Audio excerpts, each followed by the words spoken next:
নমস্কার বন্ধুরা, মৌমিতা ইয়াম্মি কিচেনে আপনাদের স্বাগত জানিয়ে চলে আসলাম আজকে আবার একটা নতুন রেসিপি নিয়ে। বন্ধুরা, এখন তো ভাদ্র মাস পড়েই গেছে। এই ভাদ্র মাসে যখন বৃষ্টি আসছে তারই পরে বৃষ্টি থামলেই রোদ্দুর চলে আসছে। এই হালকা গরম হালকা ঠান্ডার মধ্যে আজকে আমি আপনাদেরকে বানিয়ে দেখাবো ব্রেড পকোড়া। এই ব্রেড পকোড়াগুলো বাচ্চা থেকে বড় সবারই ভীষণ পছন্দের একটা রেসিপি। এটা আমরা বাড়িতে যদি বানিয়ে সন্ধ্যের সময় স্ন্যাক্স হিসাবে খেয়ে থাকি বা বাড়ির লোকেদের খাইয়ে থাকি, তারা কিন্তু খুব আনন্দ করে খাবে আর নিজেদেরও খুব ভালো লাগবে। আজকেই সেই ব্রেড পকোড়াটাই আমি আপনাদেরকে বানিয়ে দেখাবো কত সহজভাবে বাড়িতেই এই ব্রেড পকোড়াটা কত কম সময়ের মধ্যে বানানো হয়ে যায়। বন্ধুরা, এইরকম ব্রেড পকোড়া বাড়িতেই বানিয়ে যদি ফেলা হয় তাহলে কোনো তেলে ভাজার দোকানে লাইন দিয়ে কিনে খাওয়ার দরকারই নেই। তাহলে বন্ধুরা চলুন, আজকের আমি এই ব্রেড পকোড়াটা কীভাবে বানাচ্ছি আপনারা প্রথম থেকে শেষ পর্যন্ত দেখতে থাকুন। আশা করি আজকের রেসিপি আপনাদের খুব ভালো লাগবে। ভালো লাগলে একটা লাইক করে চ্যানেলটা সাবস্ক্রাইব করে আমার পাশে থাকবেন। তাহলে বন্ধুরা ব্রেড পকোড়াটা চলুন বানাতে শুরু করে দিই। বন্ধুরা, এই ব্রেড পকোড়া বানানোর জন্য আলুর একটা পুর লাগবে। এখানে দেখুন ছোট ছোট সাইজের আমি 4টে আলুকে আগে থেকে সেদ্ধ করে নিয়েছি। এইবার আলুর খোসাটা ছাড়িয়ে নেব।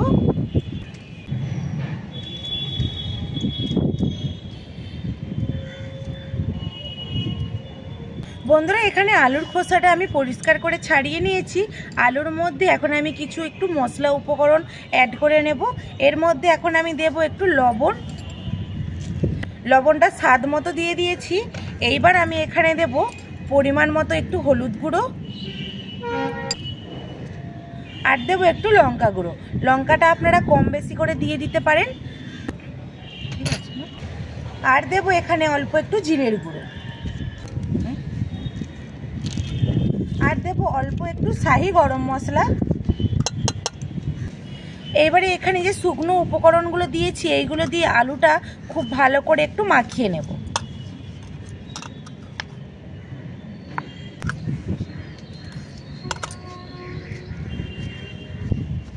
বন্ধুরা দেখুন, এখানে আলুটা খুব ভালো করে আমি মাখিয়ে নিয়েছি।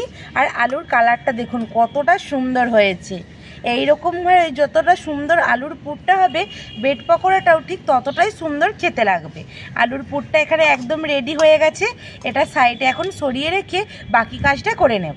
বন্ধুরা, ওইদিকে তো আলুর পুরটা রেডি হয়ে গেছে, আমি সাইডে চাপা দিয়ে রেখেছি। এইবার এখানে একটু বেসন নিয়েছি। বেসনের একটা ব্যাটার প্রয়োজন এই ব্রেড পকোড়ার জন্য। আর এই ব্রেড পকোড়াটা আপনারা যেরকম বানাবেন সেরকম অনুযায়ী এই বেসনের ব্যাটারটা বানিয়ে নেবেন।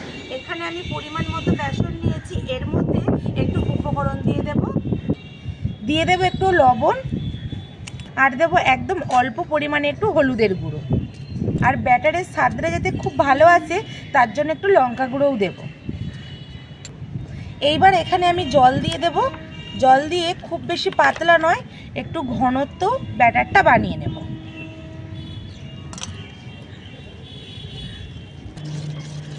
বন্ধুরা দেখুন, এখানে বেসনের একটা ব্যাটার বানিয়ে নিয়েছি। ব্যাটারটা খুব বেশি মোটা করব না, এইরকম একটু পাতলাই করব। দেখুন ঠিক ব্যাটারটা এইরকম হবে। এখানে ব্যাটারটাও একদম আমার রেডি হয়ে গেছে। বন্ধুরা, যেহেতু ব্রেড পকোড়া বানাবো তার জন্য তো ব্রেডটা অবশ্যই দরকার। তার জন্য এখানে আমি ব্রেড নিয়ে নিয়েছি। আপনারা যেরকম বানাবেন সেরকম অনুযায়ী ব্রেডটা নিয়ে নেবেন।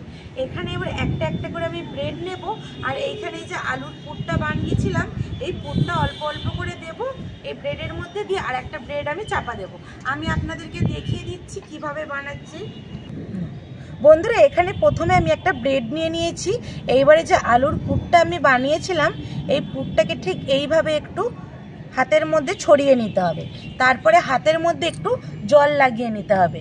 জলের সাহায্যে এই আলুর পুরটাকে খুব ভালো করে এইভাবে ব্রেডের মধ্যে চাড়িয়ে নিতে হবে।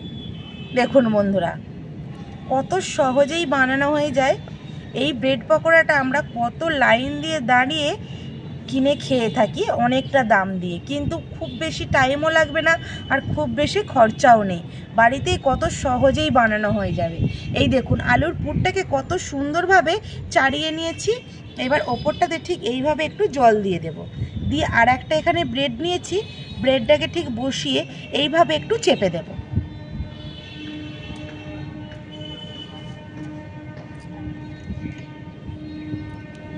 ভালো করে চেপে দিয়েছি। এইবারে ব্রেডটাকে ঠিক এইভাবে কোনা কোনা করে কেটে নেব। বন্ধুরা দেখুন কেটে নিয়েছি, আর কাটার পরে দেখুন কতটা সুন্দর লাগছে ভেতরটা।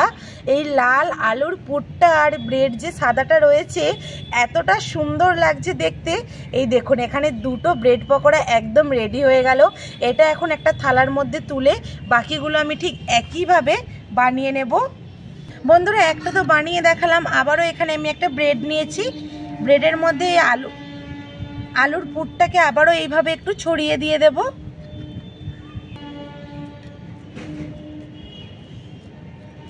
অবশ্যই কিন্তু এখানে একটু জল হাত করে নিতে হবে, কারণ আলুটা অনেকটাই একটু ড্রাই হয়ে গেছে। একটু জল হাতে করে নিলেই আলুটা হাতের মধ্যে আর চিটে যাবে না। কত সুন্দরভাবে আলুর পুরটা আবারও আমি একটা ব্রেডের মধ্যে ছড়িয়ে নিয়েছি। আর আরও একটা ব্রেড নিয়েছি, ঠিক ওপর থেকে এইভাবে একটু চেপে দেব হাত দিয়ে। আবারও এটাকে আমি কোনা করে এইভাবে পিস করে কেটে নেব।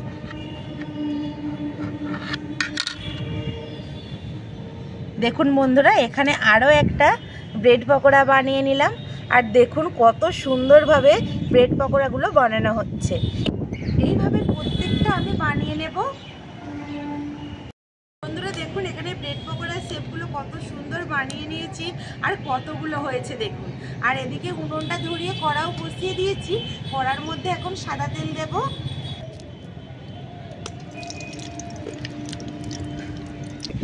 বন্ধুরা ব্রেড পকোড়াটা ভাজার জন্য তেলটাকে কিন্তু খুব হাই করে গরম করে নিতে হবে, আর আঁচটাকেও কিন্তু হাই রাখতে হবে।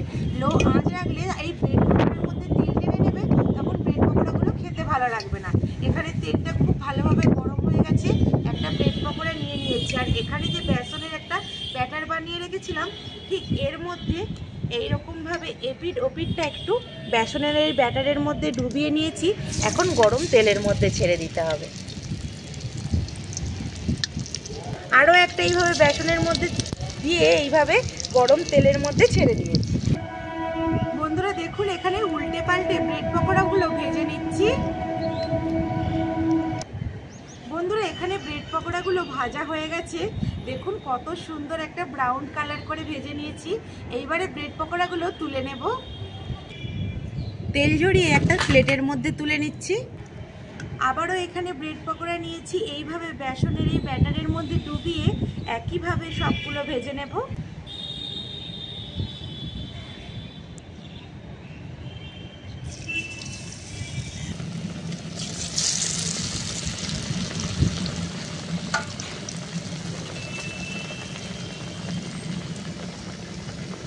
বন্ধুরা এখানে সব ব্রেড পকোড়াগুলো ভাজা হয়ে গেছে। দেখুন কতটা সুন্দর লাগছে দেখতে। এইরকম সন্ধ্যার সময় যদি ব্রেড পকোড়া আর 1 কাপ করে চা থাকে তাহলে তো একদম জমে ক্ষীর। আর কত মজা করে বাড়ির লোকেরাও কিন্তু খেয়ে নেবে এই ব্রেড পকোড়া। বন্ধুরা এই ব্রেড পকোড়াগুলো তো ভেজে দেখালাম, এইবারে দেখাবো যে ভেতরটা কতটা সুন্দর হয়েছে। দেখুন বন্ধুরা এখানে একটা ব্রেড পকোড়া নিয়ে নিয়েছি। এবারে দেখুন আমি একটু ভেঙে দেখাই ভেতরটা কতটা সুন্দর লোভনীয় হয়েছে। এই দেখুন বন্ধুরা কতটা সুন্দরভাবে ভাজা হয়েছে, আর দেখতেও দেখুন কতটা সুন্দর লাগছে। বন্ধুরা এত সুন্দর একটা জিনিস বানিয়েছি, এটা গরম গরম খাবো না তা কখনো হয়? কিন্তু বন্ধুরা এখন হাতের কাছে সস নেই, সস দিয়ে খেতেও ভীষণ মজা লাগে। সস ছাড়াই এখন খেয়ে নেব। বন্ধুরা সস ছাড়াই এই ব্রেড পকোড়া খেয়ে নিলাম। একদম কুড়মুড় করছে, আর এতটাই সুন্দর হয় খেতে, আপনারা একবার না বানিয়ে খেয়ে দেখবে বিশ্বাসই করবেন না। আর এই ব্রেড পকোড়াটা খেতে খেতেই আজকের রেসিপিটা আমি শেষ করছি। দেখা হবে নতুন কোনো একটা রেসিপি নিয়ে। ততক্ষণে ভালো থাকবেন, সুস্থ থাকবেন, আর আমার সমস্ত রেসিপিগুলো আপনারা দেখতে থাকবেন। টাটা।